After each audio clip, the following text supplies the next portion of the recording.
El proceso de creación de una historia puede llegar a tener su propia historia.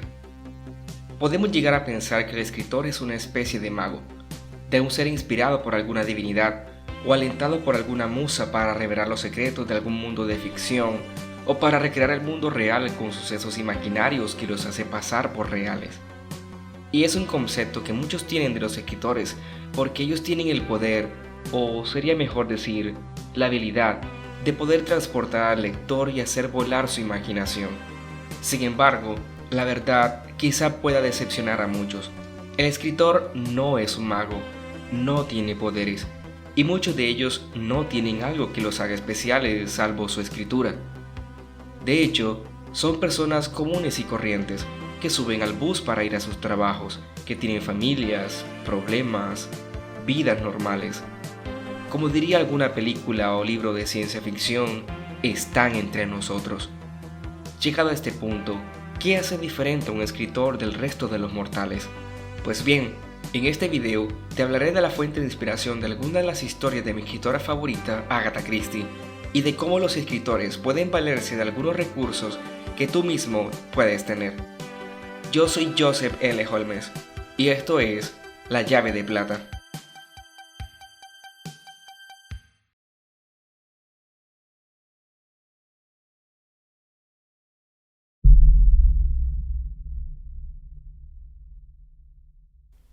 Como mencioné en mi video anterior, la literatura es el arte del lenguaje, lo que convierte entonces al escritor en un artista.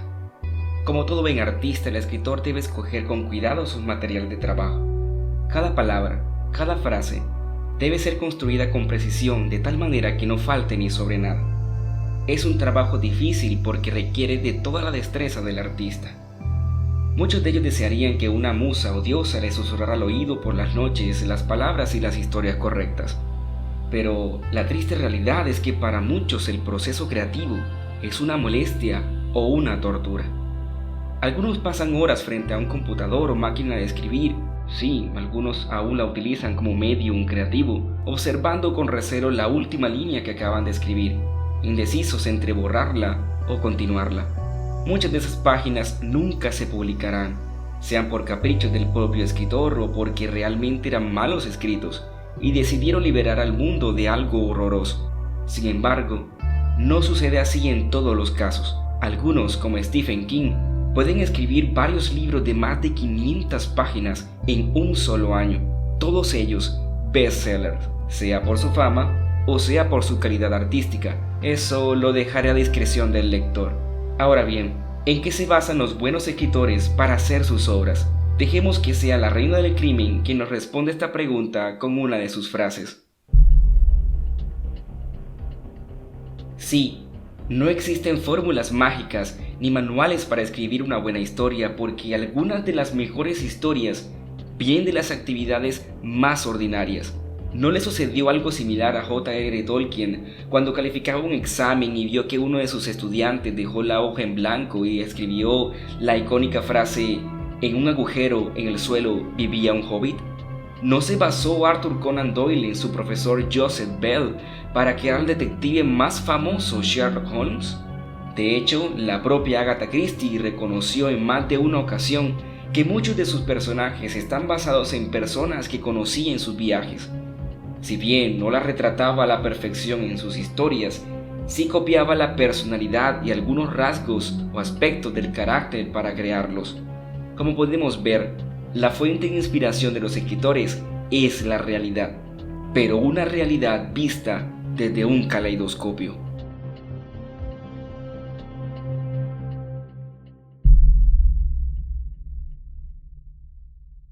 Agatha Mary Clarissa Miller, más conocida como Agatha Christie, publicó su primera novela titulada El misterioso caso de Styles en 1920, comenzando así una larga lista de más de 60 títulos que la llevarían a ser conocida como la reina del crimen. No porque ella misma cometiera alguno, sino porque, en cierto sentido, los realizaba en un ambiente controlado, sus historias. Ella, junto con el ya mencionado Conan Doyle, definieron el género detectivesco de la escuela inglesa, donde el detective era moralmente correcto y ayudaba más que todo a personas aristocráticas. A muchos les llama la atención que una mujer escribiera sobre asesinatos, siendo una época en la que algunas editoriales obligaban a las mujeres escritoras para que cambiaran sus nombres a un seudónimo masculino y asegurar mayores ventas. No fue el caso de Christie, y permaneció activa desde 1920 hasta 1975, el año en que falleció.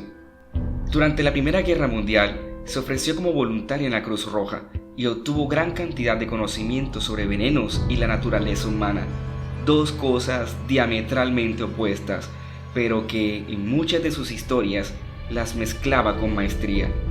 Llegó entonces el año de 1939 y Agatha Christie publicaría una novela que cambiaría su vida, pero sobre todo por la fuente de inspiración que tuvo para crearla, una canción infantil.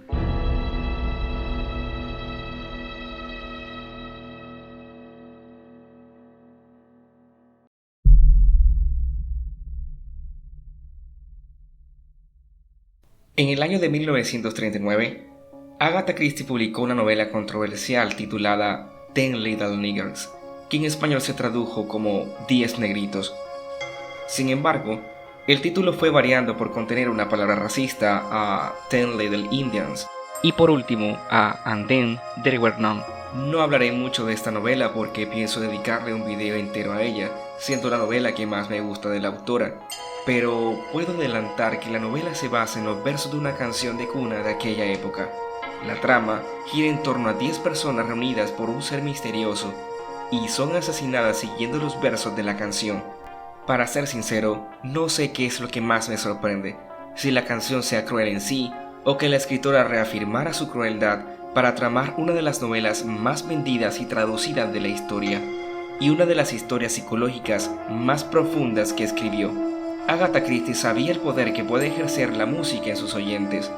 De hecho, ella misma inició en su juventud una carrera musical como pianista y cantante. Sin embargo, debido a su extrema timidez, la abandonó. Es por ello que resulta fascinante que, a partir de la macabra mezcla que hizo en 10 negritos, Agatha Christie repitiera su fórmula unas 7 veces más. Analicemos brevemente la trama de alguna de sus historias y las canciones infantiles que utilizó, aparte de 10 negritos. Agatha se basó en la canción One, Two, Buckle My Shoe, una canción usada para enseñar a los niños a contar. Aunque hay diferentes versiones, se escuchó por primera vez alrededor de 1780 y se publicó de manera escrita en el libro Songs for the Nursery en 1805. La canción puede interpretarse como un día de trabajo de una persona que vendía encajes, pero Agatha la usa como base para su novela. En ella, poco después de que Hércules Poirot visita a su dentista, se entera de que lo encuentran muerto. Todo apunta a que fue un suicidio por parte del profesional por haber usado una dosis alta de anestesia en uno de sus pacientes que también muere. Pero el detective no queda conforme con este primer resultado y decide investigar qué pasó en realidad. Cada uno de los capítulos de la novela lleva el título de uno de los versos de la canción, encajando perfectamente con su significado hasta llegar al último verso donde se escucha 19, 20, mi plato está vacío, donde finaliza la historia.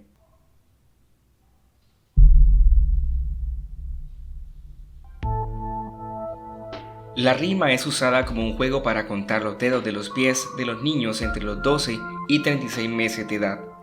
Cada uno de los versos corresponde a uno de los dedos del pie, comenzando con el dedo gordo hasta llegar al meñique del pie. La primera aparición de esta rima fue una melodía llamada The Nurse's Song en 1728 y de forma escrita en The Famous Tommy Thumb Little Storybook en 1760. En su novela, Agatha Christie entreteje una historia en la que una joven próxima a contraer matrimonio busca la ayuda de Hércules Poirot para averiguar si su madre en verdad asesinó a su padre. Poirot investigará el caso donde 5 personajes intervendrán en la historia, atribuyéndole a cada uno un verso de la rima infantil. De hecho, cuando el detective se entrevista con los 5, Agatha le coloca el nombre del capítulo con la rima que le corresponde.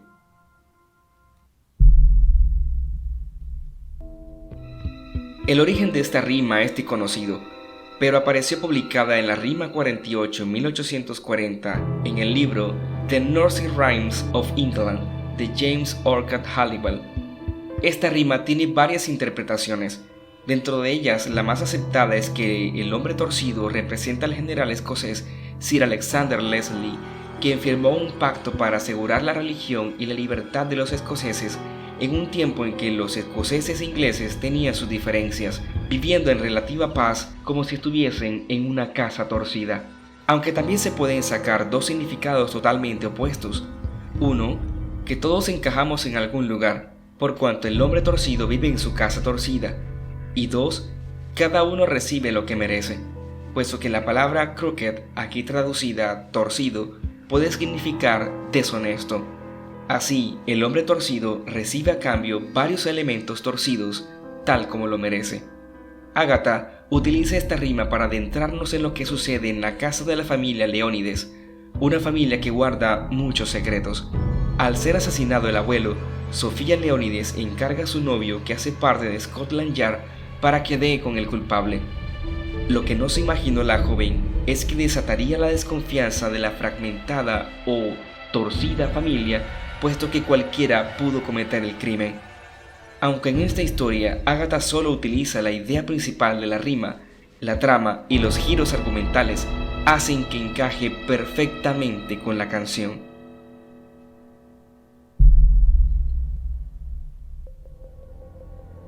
La primera versión de esta canción fue publicada en 1609 en Deuteromelia por Thomas Ravenscroft. Algunos ven en la rima la alusión a la ejecución de 3 protestantes por parte de la reina María I de Inglaterra e Irlanda durante el conflicto entre católicos y protestantes cuando intentaron matarla.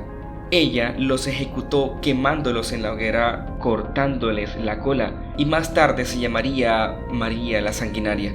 En su cuento, Agatha Christie reúne a varios personajes en una casa y uno a uno va muriendo, convirtiéndose aquel lugar en una ratonera. Como podemos notar, toma muchos elementos de otras de sus historias, en especial 10 negritos. Además, esta historia sirvió de base para su famosa obra de teatro La Ratonera, la cual desde 1952 se sigue proyectando sin interrupción hasta la fecha.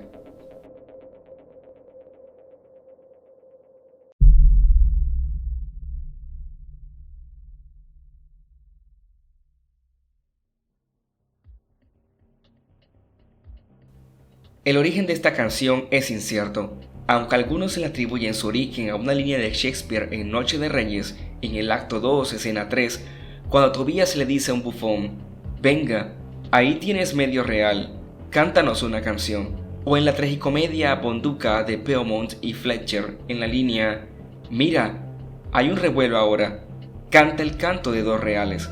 La primera vez que apareció publicada fue en la colección de Gray McGurton llamada The Nursery Parnassus en 1784 e incluía a los mirlos, aves que en el siglo XVI eran consideradas un manjar y se colocaban dentro de los pasteles de manera que salieran volando cuando se abriera, receta que debía asombrar al rey. En la novela, Rex Fortescue muere envenenado por un extracto sacado de los tejos, árboles que abundaban en su propiedad. Al examinarlo, le encuentran un puñado de centeno en su bolsillo.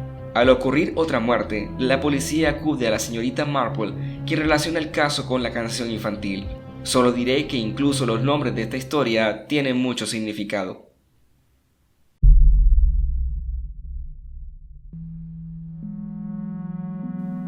Esta rima apareció por primera vez en la colección Tommy Thumb's Pretty Songbook en 1744.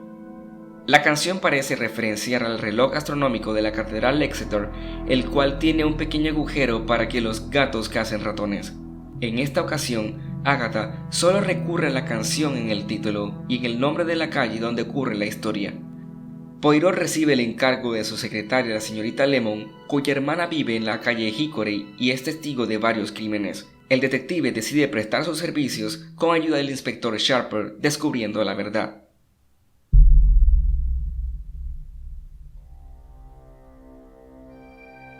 Esta rima también apareció por primera vez en el Pretty Songbook de Tommy Thumb en 1744. Algunos creen que la Mary a la que se refiere es la ya mencionada María la Sanguinaria, cuyo jardín podría interpretarse como su cementerio, y que las campanas de plata y conchas eran instrumentos de tortura. Otros le atribuyen un significado religioso al asociar las campanas de plata con las campanas que se usan en los altares católicos. En este cuento, Poirot recibe una carta de una mujer mayor pidiendo su ayuda, pero antes de acordar una cita, la mujer muere. La autopsia revela que fue envenenada y Hércules se interesa aún más en el caso. Algunos de los elementos de la rima, como el jardín, las conchas y las doncellas, son fundamentales para la resolución del misterio. Después del análisis de la fuente de inspiración de estas historias, me lleno de admiración y un poco de pasmo al ver cómo la reina del crimen escogió rimas infantiles para crear historias de asesinatos. Sin duda alguna, Agatha Christie fue una gran dama en la literatura y todo el que la ha leído tiene la misma impresión. ¿Cómo hizo posible entretejer semejantes historias? Y aún más insólito, ¿cómo es posible que le cantaran eso a los niños? Eran otros tiempos, dirán algunos. Quizá. O quizá ahora somos cada vez más delicados y propensos a ofendernos con todo. En mis redes sociales les pregunté si conocían algunas canciones de cuna o infantiles que tuviesen letras inquietantes. Yo solo sabía esa que decía: duérmete niño, duérmete ya, que viene el coco y te comerá. Pero me sugirieron muchas otras cuyas letras u orígenes eran realmente espeluznantes. Les agradezco mucho por enviarme sus respuestas. Sobre este tema hay mucha tela que cortar y hay bastante material para otro video. ¿Les suena la idea? Si es así, dejen en los comentarios sugerencias de lo que debería hablar en mis próximos videos. Este canal es solo posible gracias a ustedes y aprecio cada uno de sus aportes. Si te gustó este video, suscríbete y activa la campanita de notificaciones para que no te pierdas ninguno de mis videos. Dale me gusta y comparte con todos tus amigos lectores y no tan lectores. Quizá alguno de ellos no se han descubierto como lector y nosotros podemos ayudarle. Se despide de ti Joseph L. Holmes y esto es La Llave de Plata.